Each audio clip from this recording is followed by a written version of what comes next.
What's up, everybody? Welcome to BioS3 Raw TV. I got an email today on, or message, excuse me, on Facebook, and it's an interesting question that I figured, you know what, I haven't even discussed anything like this, but I know this for a fact because it's happened to me. It's talking about, there's a female bodybuilder, I think in the UK, that was, she was fairly lean, but her body mass index was considered high. So when she went to the doctor, she was considered obese, although her body fat was pretty low. Now, the question I got was, you know, the quote from the article was, heart doesn't care if it's fat or muscle, it's still got to pump blood around it. That was the quote inside the thing. And this person said, is this true? Because I got into bodybuilding to get healthier. Now, is it possible the bigger that I get, I'll still be unhealthy? The answer to that is yes. Okay, the body does not know whether or not it's muscle or fat. As a matter of fact, the more muscle tissue you have, the more blood gets pumped through that muscle in general. So now the heart has to pump a lot harder and work a lot harder to get the blood through that muscle, as opposed to there's a lot less blood that goes through fat. Let's face facts. So if you're, 300 pounds of 30% body fat, your heart's actually working less than someone that's 300 pounds of muscle. Now, if you've ever seen one of these 300-pound muscle guys, 300-pounders like the pros and stuff, they're usually sweating. They're very, breathing very heavy. They don't look like they're the epitome of health, although their body fat may be, 8 to 10%, which is technically a low body fat percent where you should be healthy. Now, the pitfall is you want to train with weights and you want to be healthy, but that 250-pound mark and over seems to be like a kind of the coffin limit, I'll call it. A lot of the guys that are passing away of heart attacks and complications due to the heart that you see in the bodybuilding industry, whether it's drugs or not, are over 250 pounds. And some of them are retired bodybuilders who never brought their weight down. So you got guys like, who passed away the most recently? Greg Kovacs. Greg Kovacs was like 300 and something pounds. He was a retired bodybuilder. He's no longer competing. So why sit around 300 pounds? And if you look at the stats across the board of these guys that are having heart problems, heart attacks, and these issues, they're all above 250 pounds and they're all over 40 years old. So there is something there that's a pattern that can be looked at, but I don't think many people look at it. They're just like, oh, steroids are killing them. It's like, well, they may be on steroids, but the steroids are keeping their bodies above a certain level that's not a fucking natural place to be.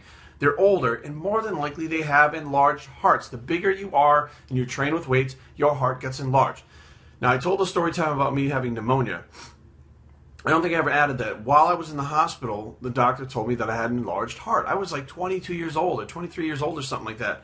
And he said, you have an enlarged heart.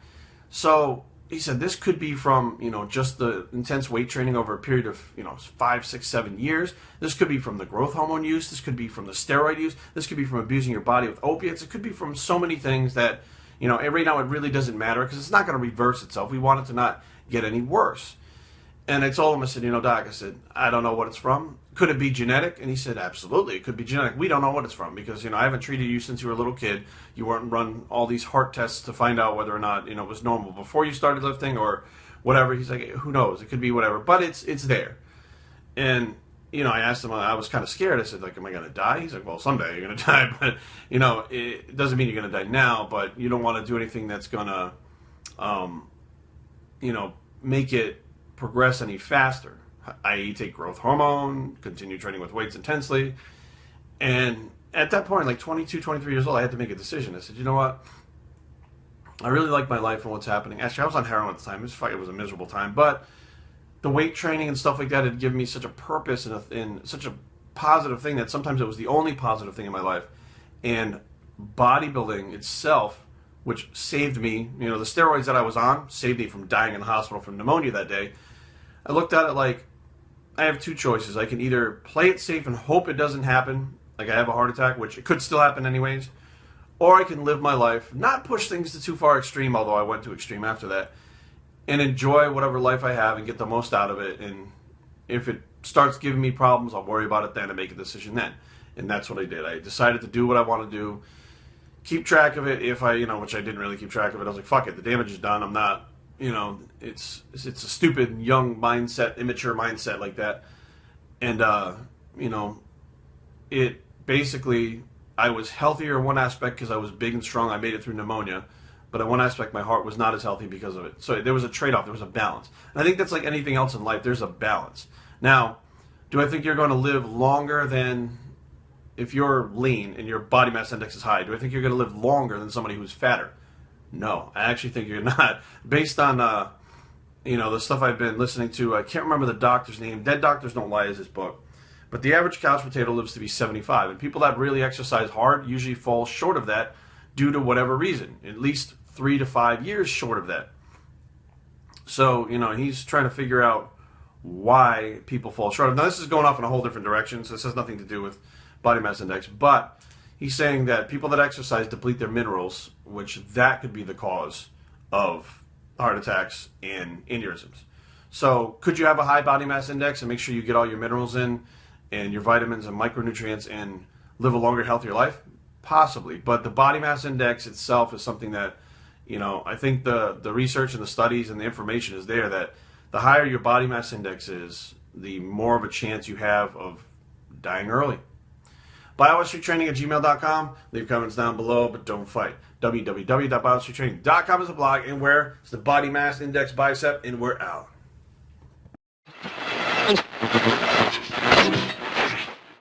ExtremeLiving.biz would like to announce that we are bringing Jerry Ward of BioS3 Training and Jason English of Big J's Extreme Fitness to our booth at the 2014 Blue Ridge Fitness Festival, where Mark the Machine Lowbliner will hold the ANBF Natural Bodybuilding Show. More information can be found at ExtremeLiving.biz. See you there.